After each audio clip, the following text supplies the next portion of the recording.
suportado ng buong hanay ng PDP ang kandidatura ni senatorial candidate Pastor Apollo C. Quiboloy. Sa kabilaan nila na sitwasyon ng butihing pastor ay hindi ito naging hadlang para maiparating pa rin ang kanyang mga programa at advokasya para sa isang mas maayos na Pilipinas. Si Paul Montebon magbabalita.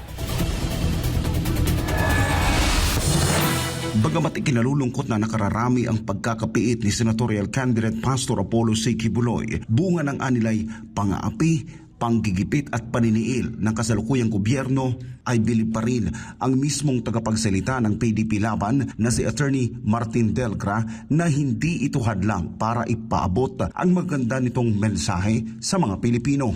Anya, bukod tangi si Pastor Apollo C. Quiboloy dahil sa kabila ng kanyang sitwasyon sa ngayon ay malaya pa rin niyang naipapabatid ang nilalaman ng kanyang puso, isipan, ang kanyang mga adhikain sa sambayan ng Pilipino. May mga kandidato tayo hindi makapagkampanya and then magsa-shoutout ako rito.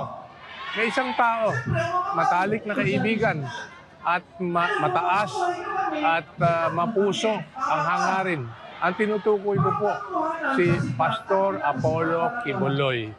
Hindi po siya makakampanya kasi nasa loob ng kulungan. Pero yung isipan, yung puso, hindi po makulong yan. At lumalabas doon sa mga mensahe niya sa lahat ng mga rally sa buong bansa, Luzon, Visayas at Mindanao. Dahil dito, personal niyang ikinakampanya at ipinapakiusap sa mga Pilipino na iboto at suportahan si Pastor Apollo sa darating na Mayo 12. Ito anya ay para higit na maisakatuparan ang mga magagandang plano at programa na sinimula ni dating Pangulong Rodrigo Duterte. Dahil hindi siya makakalabas at piling-pili yung mga mensahe niya, kasi dinadaan pa sa approval ng korte, di magsa-shoutout ako especially for him.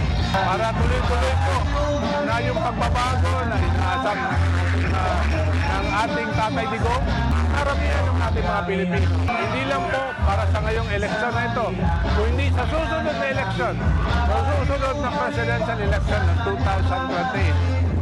So, pakiusap at nagdadasal po ako sa inyong suporta at boto sa pagdating ng Mayo 12 sa eleksyon ng ating senador, no?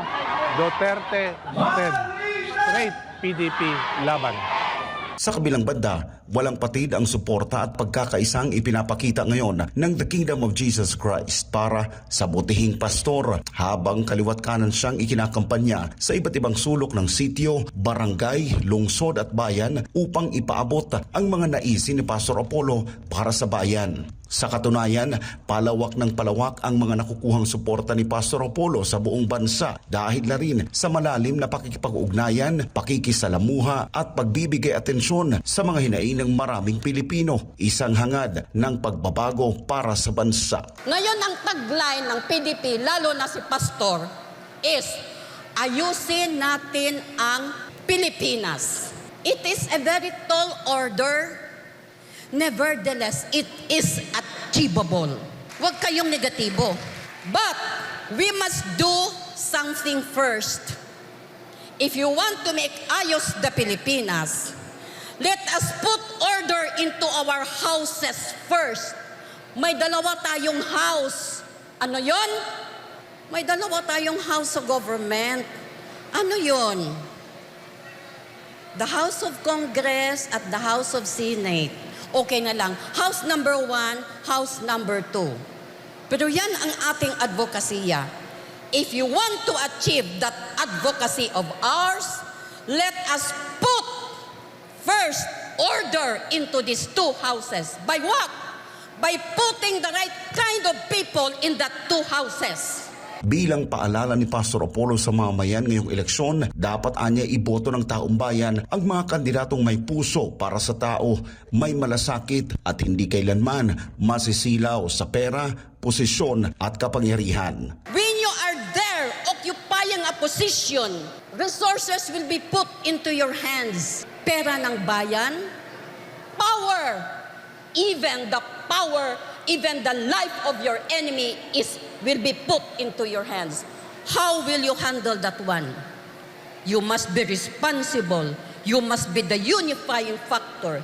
You must be the tagapag-ayos, hindi tagapaggulo. Kuha ninyo mga kababayan. Oh, I hope itong aming hinaing, no? Itong aming hinaing, hindi lamang dito saan mang sulok maabot nitong programa natin ngayon nga araw na to. Sana magising na kayo, Pilipino. Para sa Diyos at sa Pilipinas kong mahal, nag-uulat Paul Montebon, SMNI News.